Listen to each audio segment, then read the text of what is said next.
Hi friends विराजिस kitchen स्वागतम सुस्वागतम ఈ రోజు మరొక లంచ్ బాక్స్ రెసిపీతో మీ ముందుకు వచ్చేసానండి అదేండి గోంగూర పచ్చడి అలాగే ఆ గోంగూర పచ్చడికి కాంబినేషన్ గా కాలీఫ్లవర్ తాలింపు చేస్తున్నామండి ఈ రెండు తిన్న తర్వాత చల్లగా ఉండాలి కదండి కాబట్టి పెరుగు చారు చేస్తున్నానండి ఆ పెరుగు చారు కూడా నేను ఈ రోజు బెండకాయలు వేసి చేస్తున్నానండి ఈ మూడు కాంబినేషన్లు చాలా సింపుల్ గా అయిపోయేట్లు చేసి చూపిస్తానండి దీనికి మించిన లంచ్ బాక్స్ మరొకటి ఉంటుందా అండి హ్యాపీగా మధ్యాహ్నం విందు భోజనం లాగా తినొచ్చండి ఇంకెందుకు ఆలస్యం మాట్లాడుతూ ఆట్లాడుతూ చేసేద్దాం చూసేద్దాం రండి గోంగూర కూడా నైట్ నేను క్లీన్ చేసి పెట్టేసినానండి ఇది ఊరిని ఇంకా తెచ్చిచ్చింది ఫ్రెండ్ చిన్న చిన్న ఆకులు అండి చూసారా ఎంత చిన్నగా ఉంది ఆకులు కూడా మన నాటి గోంగాకు అండి రెడ్ కలర్ వస్తుంది కదా ఆ గోంగాకు ఇది పులుపు కానీ బాగా ఉంటుందండి అదే తెల్ల గోంగాకు తీసుకున్నట్లయితే అది ఈ రోజు చేసినామంటే రేపటికి పులుపు ఉంటుందండి ఇదైతే చేసినప్పుడు ఎట్లా పులుపు ఉంటుందో అట్లే ఉంటుందండి మరుసటి రోజు కూడా ఇందులో కల్లుప్పు వేసుకొని నీళ్ళు పోసేద్దామండి ఇది కొంచెంసేపు అలానే ఉంది ఎందుకంటే గోంగాకులో ఏదైనా డస్ట్ ఏదైనా ఉంటే కూడా క్లీన్ అవుతుందండి కాబట్టి ఇలా నీళ్ళు పోసి పక్కన పెట్టేస్తాము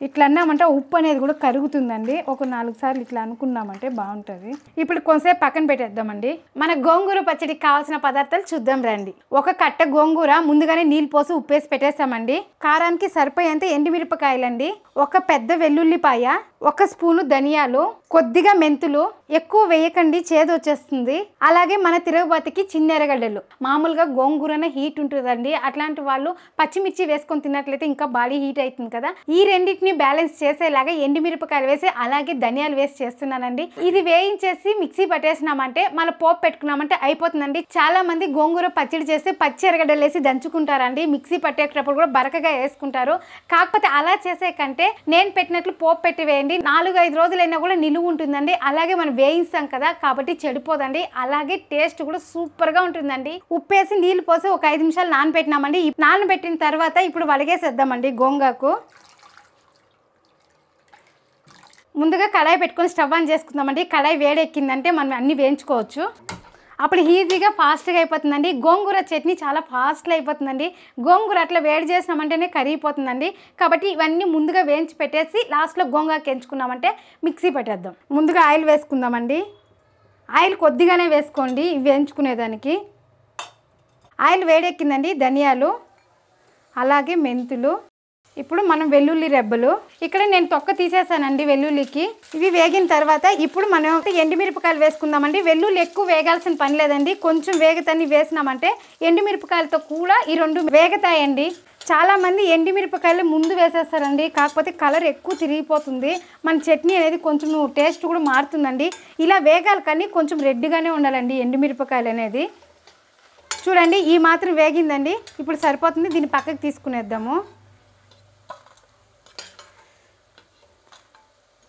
ఎండుమిరపకాయలు మాకు ఇష్టం కాదక్క పచ్చిమిరపకాయలు వేసుకోవాలనే వాళ్ళు ఎండుమిరపకాయలు ఏ స్టేజ్లో వేసానో ఆ స్టేజ్లోనే మీరు పచ్చిమిరపకాయలు వేసుకోండి సరిపోతుంది సారీ అండి రికార్డ్ చేయడం మర్చిపోయినామండి మనము ఇంతసేపు వేయించుకున్నాం కదండి ఎండుమిర్చి వెల్లుల్లి రెబ్బలు ఇవి ఆ నూనెలోనే ఈ గోంగూర వేసి వేయించుకోవాలండి అది రికార్డ్ చేయడం మర్చిపోయినామండి నీళ్ళు కానీ వేయలేదండి గోంగూర కడుక్కుంటాం కదా అందులోనే తేమ ఉంటుంది ఆ తేమలోనే ఇలా మగ్గించుకుంటే సరిపోతుంది ఒక 2-3 నిమిషాలని ఇలా పేస్ట్ లాగా అయిపోతుందండి గోంగూర అనేది చాలా మంచిదండి హెల్త్కి కూడా గోంగూర అప్పుడప్పుడు మీరు పిల్లలకు కూడా ఇష్టంగా చేసి పెట్టినారంటే తింటారండి చూడండి ఈ మాత్రం పేస్ట్ అయితే సరిపోతుందండి ఇప్పుడు స్టవ్ ఆపేద్దాము ఇప్పుడు ఈ గోంగూర చల్లారినాక మిక్సీ పడదామండి ఆ లోపల మనం పోపుకి ఎర్రగడ్డలు తొక్క తీసి పెట్టుకుందామండి ఇది మిక్సీ పట్టినామంటే పోపు పెట్టేస్తే గోంగూర చట్నీ రెడీ అయిపోతుందండి ఈ చిన్న ఎర్రగడ్డలు తొక్క తీయడం అయితే కొంచెం కష్టం అనిపిస్తుందండి కాకపోతే తినేటప్పుడు ఆ కష్టమే గుర్తురాదండి నాకైతే చాలా ఇష్టం ఇంట్లో వాళ్ళకి కూడా ఇష్టం అండి ఈ చిన్న ఎర్రగడ్డలు చట్నీలకి అలాగే పప్పుకి చాలా బాగుంటుందండి మీరు కూడా యూజ్ చేయండి చాలా మంచిది కూడా అండి హెల్త్కి చిన్న ఎర్రగడ్డలు చూడండి ఎర్రగడ్డలు తొక్క తీయేసానండి అలాగే మనం వేయించుకున్నాం కదా ఇవన్నీ కూడా చల్లారిపోయినాయి ఇప్పుడు మిక్సీ పట్టేసి పోపు పెట్టేద్దాం ఫస్ట్ దీన్ని మిక్సీ పట్టాలండి మళ్ళీ గోంగూర వేసుకోవాలి ఇందులోనే రుచికి సరిపడా కల్లుప్పు చూడండి ఇలా బరకగా చేసుకుంటేనే సరిపోతుందండి ఇప్పుడు గోంగూర వేసుకునేద్దాం మన గోంగూర ఫాస్ట్లో మెదిగిపోతుందండి ఒక చుట్టి ఇలా తిప్పి అలా ఆఫ్ చేస్తే సరిపోతుంది చూడండి ఈ మాత్రం మెదిగితే సరిపోతుందండి చూసారు కదండి ఇట్లా ఉండాలండి మన గోంగూర చట్నీ ఇప్పుడు దీన్ని పోపు పెట్టుకునేస్తామండి కడాయి వేడెక్కిందండి ఆయిల్ వేసుకుందాము ఆయిల్ వేడెక్కిన తర్వాత ఆవాలు ఆవాలు వేగిందండి. ఇప్పుడు ఎర్రగడ్డలు వేసుకుందాం. ఇందులోనే 2 రెమ్మలు కరివేపాకు. చూడండి ఎర్రగడ్డలు బాగా వేగాలండి, అప్పుడే మనకు పచ్చడి అనేది నిలువ ఉంటుంది. ఇందులో కొద్దిగా ఇంగువ వేస్తున్నానండి. మామూలుగా వడిం వేస్తానండి, కాకపోతే మన వాళ్ళ దగ్గర అందరి దగ్గర అందుబాటులో ఉండదు కదా, కాబట్టి నేను ఈరోజు ఆవాలు వేసి చూపిస్తున్నాను. ఎండుమిర్చి కానీ వేసుకోవచ్చండి మీరు ఇందులో. మనకి చట్నీలో కరెక్ట్గా ఉందండి కారము, కాబట్టి నేను వేయలేదు. మీకు కావాలంటే వేసుకోవచ్చు. ఎర్రగడ్డలు అనేది ఈ మాత్రం వేగాలండి. కొంచెం పచ్చి పచ్చిగా కానీ వేసేసినట్లయితే ఎర్రగడ్డల వల్ల కూడా చట్నీ చెడిపోతుందండి. మీరు పోపు పెట్టకుండా ఇలానే వేయించి కానీ చట్నీ చేసుకున్నట్లయితే 10 రోజులు నిలువ ఉంటుందండి. ఎందుకంటే ఎక్కడ మనం నీళ్ళు పోయలేదు కదా, కాబట్టి ఉంటుందండి. ఇప్పుడు చట్నీ ఇందులో వేసేద్దాం.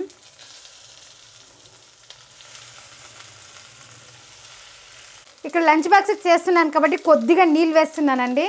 చాలా గట్టిగా ఉంటాను, కలుపుకునే కవర్ కదా రైస్కి, కాబట్టి కొద్దిగా.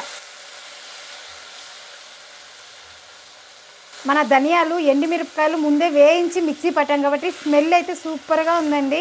ఈ స్మెల్కే నోరు ఊరుతుందండి, అంత బాగుందండి. మీరు ఇలా ట్రై చేసి చూడండి ఈసారి గోంగూర చట్నీ. ఇంట్లో వాళ్ళు మళ్ళీ అడుగుతారండి చేయమనేసి, అంత బాగుంటుందండి. ఈ పచ్చడి కూడా కొంచెం బాగా వేడెక్కాలండి. చూడండి మన గోంగూర చట్నీ కూడా బాగా వేడెక్కిందండి. ఇప్పుడు స్టవ్ ఆపేసి ఒక గిన్నెలోకి తీసుకునేద్దాం చట్నీ. ఇది ఎందుకంటే ఒక గిన్నెలో తీసుకుందాం అంటున్నానంటే దీన్ని మళ్ళీ వేడి చేయాల్సిన అవసరం లేదండి గోంగూర చట్నీ ఎప్పుడు కానీ. ఎందుకంటే మన గోంగూరలో పులుపు బాగా ఉంటుందండి. దానికి తగ్గట్టు కారం వేసుకున్నట్లయితే పులుపు కారం 2 బ్యాలెన్స్ చేసేట్లు ఉప్పు వేసుకున్నామంటే ఈ 3 కరెక్ట్గా ఉన్నట్లయితే 10 రోజులు నిలువ ఉంటుందండి మన గోంగూర పచ్చడి. కాకపోతే మీరు నీళ్ళు వేసి ఉడకపెట్టకూడదండి, నూనెలోనే వేయించుకోవాలి. ఈ ఒక్క మిస్టేక్ కానీ చేయకుండా చేసినామంటే నీళ్ళు వేయకుండా మనకు 10 రోజులు నిలువ ఉంటుందండి. ఇంకోటండి గోంగూర పచ్చడి 3-4 నెలలు నిలువ ఉండే పచ్చడి కూడా నేను చేస్తానండి. మీరు కామెంట్ చేయండి ఎవరికైతే కావాలంటారో వాళ్ళ కోసం నేను చేసి చూపిస్తానండి. ఇప్పుడు ఈ చట్నీ కూడా ఒక గిన్నెలో తీసుకుందామండి. చూడండి ఒక కట్ట గోంగూర ఎంత అయిందో, కొంచెమే అయిందండి. ఇందులో మనం ఇంకా వంకాయ వేస్ట్ చేసుకోవచ్చండి. వంకాయ పల్లీలంతా వేస్ట్ చేసుకోవచ్చు. ఆ వీడియో కూడా మన ఛానల్లో ఉందండి. ఈ గోంగూర కాంబినేషన్గా కాలీఫ్లవర్ ఫ్రై చేసుకుందామండి. దీన్ని కూడా ముందుగా కట్ చేసి వేడి నీళ్ళు వేసినామంటే క్లీన్ అయిపోతుందండి. ముందుగా స్టవ్ మీద నీళ్ళు పోసి పెట్టేస్తామండి బాగా వేడెక్కని. ఆ లోపల మనం కాలీఫ్లవర్ కట్ చేసుకోవచ్చండి. ఈ పక్క రైస్కి పెట్టేసినాను, ఈ పక్క కాలీఫ్లవర్కి నీళ్ళు పెట్టినాను. ఈ నీళ్ళు వేడెక్కే లోపల మనం కట్ చేసుకున్నామంటే అందులో ఇదే వేసినామంటే మళ్ళీ మజ్జిగ చారుకి అన్నీ రెడీ చేసుకున్నామంటే మజ్జిగ చారు అయిపోతుంది. అట్లా తాలింపు అయిపోతుందండి. లంచ్ బాక్స్కి నీట్గా అన్నీ రెడీ చేసి పెట్టేస్తామండి. ఇలా ఒకటొకటే కట్ చేసుకోవాలండి. కట్ చేసుకున్నామంటే మనకు కనిపిస్తుందండి. ఏదైనా లోపల పురుగు ఏదైనా ఉంటే కూడా ఇక్కడ కనిపిస్తుందండి. ఒకే పరి మనం కట్ చేసి అన్ని ఉడ్డుగా వేసేసామంటే కనిపించదండి. ఇలా ఒకటొకటే తీసి కట్ చేసుకునేద్దాం, అప్పుడు ఈజీగా ఉంటుంది మనకి కట్ చేసుకునేకి. కట్ చేస్తాం కదండి, ఒకసారి ఇలా చూసుకునేద్దామండి మనము. నేనైతే ఫ్రెష్గా ఉండేదే తీసుకున్నాను, నీట్గానే ఉందండి ఈ పువ్వు. చూడండి ఇలా బంతి పువ్వు లాగుంది కదండి, ఇక్కడికి కట్ చేసుకునేసినండి. ఇప్పుడు మనకి ఏ సైజులో కావాలో అట్లా చూసి కట్ చేసుకుంటే సరిపోతుందండి. ఇదేం ఫాస్ట్లోనే వేగిపోతుందండి, ఎక్కువ టైం కూడా తీసుకోదు. కాబట్టి నేనైతే ఈ సైజులో వేస్తున్నానండి. దీంతో డ్రై గోబీలాగా కూడా చేసుకోవచ్చండి. కొంచెం శనగపిండి కార్న్ఫ్లవర్ వేసేసి కలిపేసి కొంచెం డీప్ ఫ్రై చేసినామంటే పిల్లలు సాయంకాలం స్నాక్స్గా కూడా ఇచ్చినామంటే పిల్లలు ఇష్టంగా తింటారండి. ఈ నీళ్ళలో 1 స్పూన్ కల్లుప్పు, అలాగే కొద్దిగా పసుపు అండి. ఈ 2 వేసాం కదా, బాగా మరిగేటప్పుడు మనము కాలీఫ్లవర్ వేసుకుందాం. చూడండి కట్ చేసినాం కదా, ఇప్పుడు ఇందులో మంచినీళ్ళు పోసుకుందామండి. ఒకసారి అల్చేసి వేసేద్దాము. నీళ్ళు కూడా బాగా మరుగుతున్నాయండి. ఇప్పుడు ఇందులో వేసేద్దాం. ఇప్పుడు ఇది బాగా ఉడికేటప్పుడు స్టవ్ ఆపేస్తామండి. చల్లగా వేసాం కదా మన కాలీఫ్లవర్, కొంచెం నీళ్ళు అనేది చల్లగా అయింటుందండి. కాబట్టి అది బాగా ఉడికేటప్పుడు ఆపినామంటే మన కాలీఫ్లవర్ కూడా అట్లే కొంచెం బాయిల్ అయినట్లు ఉంటుందండి. మామూలుగా మన వెజిటేబుల్స్ తాలింపులు ఉడక పెడతాం కదండి, అట్లేం ఉడకపెట్టే పని లేదు. ఊరికే అట్లా బాయిల్ వచ్చిందంటే ఆపేస్తామండి. చూడండి ఇప్పుడు ఉడికే స్టార్ట్ అయింది కదా, ఇప్పుడు స్టవ్ ఆపేస్తున్నాను. ఈ వేడి నీళ్ళలోనే ఒక 15 నిమిషాలు అలానే ఉన్నాయండి. ఆ లోపల మనం బెండకాయ మజ్జిగ పులుసు తయారు చేసుకునేద్దామండి. మన బెండకాయ మజ్జిగ పులుసు కావాల్సిన పదార్థాలు చిన్నవి నేత బెండకాయలు తీసుకున్నానండి. ఈ బెండకాయలు ఒక గుప్పుడు బెండకాయలు, 1 కప్పు పచ్చి కొబ్బరి తురుము, ఒక 3 పచ్చిమిర్చి, కొద్దిగా అల్లము, 1 స్పూను జీలకర్ర, ఒక 5-6 చిన్న ఎర్రగడ్డలు, అలాగే బాగా కొంచెం పులుపుగా ఉండే పెరుగు. బెండకాయ ముందు నీళ్ళలో వేస్తామండి. ఇది కొంతసేపు ఉన్ని ఇప్పుడు వీటిని అన్నిటినీ మిక్సీ పట్టేద్దామండి. మీకు ఎర్రగడ్డలు వద్దు అంటే స్కిప్ చేసేయండి, బాగుంటుంది చిన్న ఎర్రగడ్డలు వేసేదాని వల్ల. ఇంకొకటి అండి, ఎర్రగడ్డ తెల్లగడ్డ తినని వల్ల అయితే ఎర్రగడ్డ స్కిప్ చేయండి, ఏం పర్వాలేదు, బాగానే ఉంటుంది. దీన్ని మెత్తగా పేస్ట్ చేసుకుందామండి. దీంతో కొద్దిగా నీళ్ళు పోసి మెత్తగా పేస్ట్ చేసుకుందామండి. చూడండి, ఈ మాత్రం పేస్ట్ చేసుకుంటే సరిపోతుంది. ముందుగా బెండకాయ కడుక్కొని తులుచుకొని కట్ చేసుకునేద్దామండి. బెండకాయ ముక్కలు కూడా కొంచెం పెద్ద పెద్ద ముక్కలు అండి, చిన్నగా వేయకూడదు. ఇంత ఉంది కదా, దీన్ని ఇట్లా రెండుగా వేస్తున్నాను. చూడండి, ఈ మాత్రం ఉంటేనే పెరుగు చారుకి బాగుంటుందండి. ఇట్లా మొదలు తీసేసి ఇంతంత పెద్ద వేసుకోండి. బెండకాయలు బాగా మగ్గించి పక్కన తీసుకొని మళ్ళీ మధ్యలో దీన్ని వేసుకొని ఉడకపెట్టుకొని పెరుగు వేసుకోవాలండి. కాబట్టి ఫస్ట్ బెండకాయలు వేయించుకుందాం. కొంచెం ఎక్కువ నూనె వేసుకోవాలండి, బెండకాయలు నూనెలోనే కొంచెం ఫ్రై అవ్వాలి.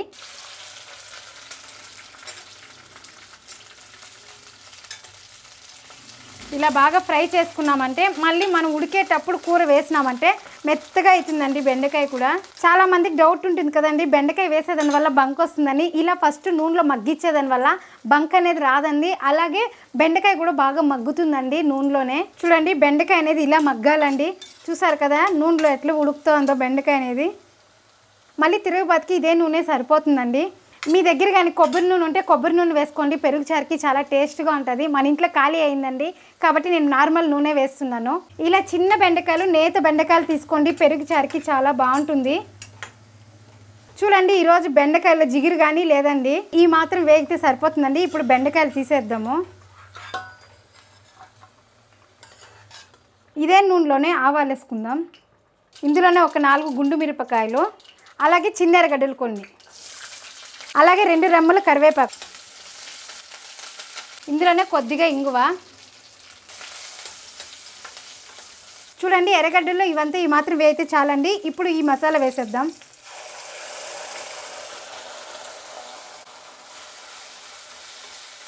ఈ మసాలా అనేది ఒక 2 నిమిషాలు వేయించుకోవాలండి, ఎక్కువసేపు వేయించొద్దండి. ఇందులో ఒక్క చిటికెడు పసుపండి,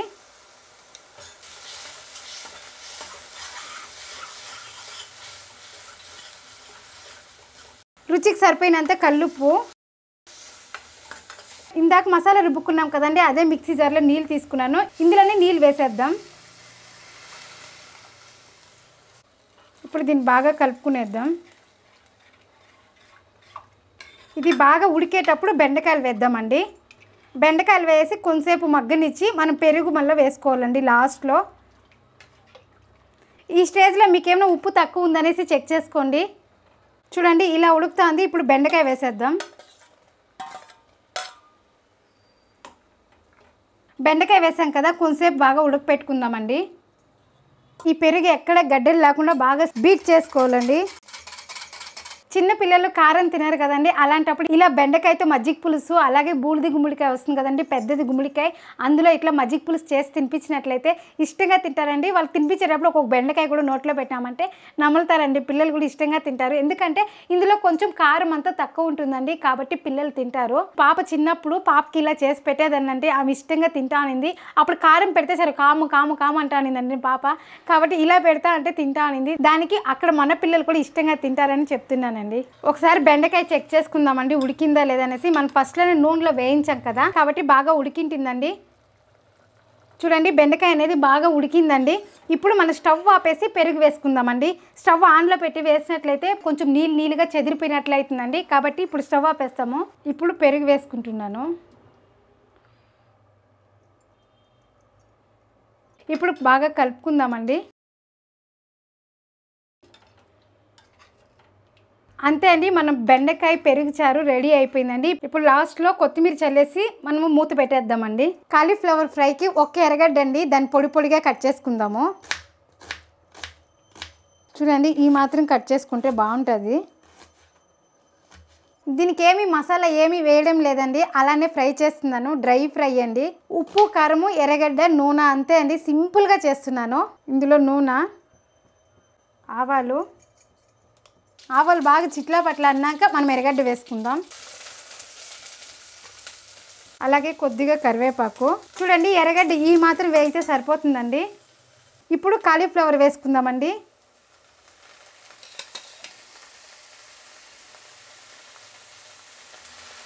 ఇందులో ఇందులో కొద్దిగా కారము, అలాగే కొద్దిగా ధనియాల పొడి. మనం ఆల్రెడీ ఉప్పు వేసినామండి అందులో, కాబట్టి కొద్దిగా సాల్ట్ వేసుకుందాము. ఇప్పుడు దీన్ని బాగా కలపెట్టుకుందాం.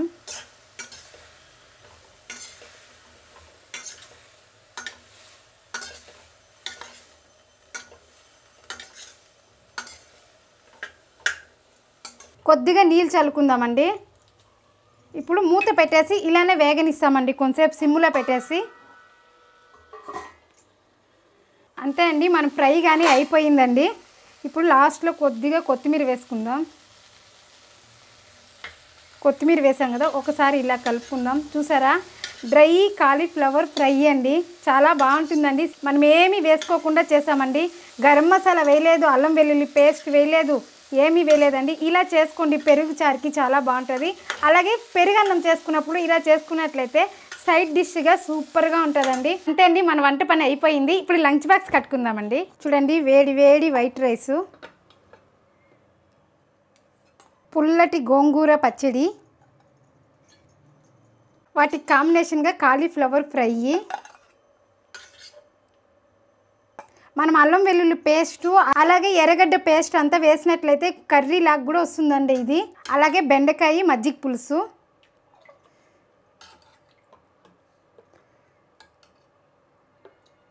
అంతే అండి, మన సింపుల్ లంచ్ బాక్స్. మనం ఏం చేసినా ఫాస్ట్లోను, టేస్ట్లోను, క్వాలిటీలోను ఎందులోనూ రాజీ పడకూడదండి. ఎందులో రాజీ పడదు, మీరు రాజీ పడకండి. ఈ లంచ్ బాక్స్ లాగానే మన ఛానల్లో కర్ణాటక స్పెషల్ వాంగీబాత్ ఉందండి. ఇక్కడ క్లిక్ చేసి చూడండి, అది మీకు చాలా అంటే చాలా బాగా నచ్చుతుంది. ఆ వాంగీబాత్ని కూడా లంచ్ బాక్స్కి హ్యాపీగా తీసుకువెళ్ళొచ్చండి. మరొక వీడియోలో మళ్ళీ కలుసుకుందాం. బాయ్.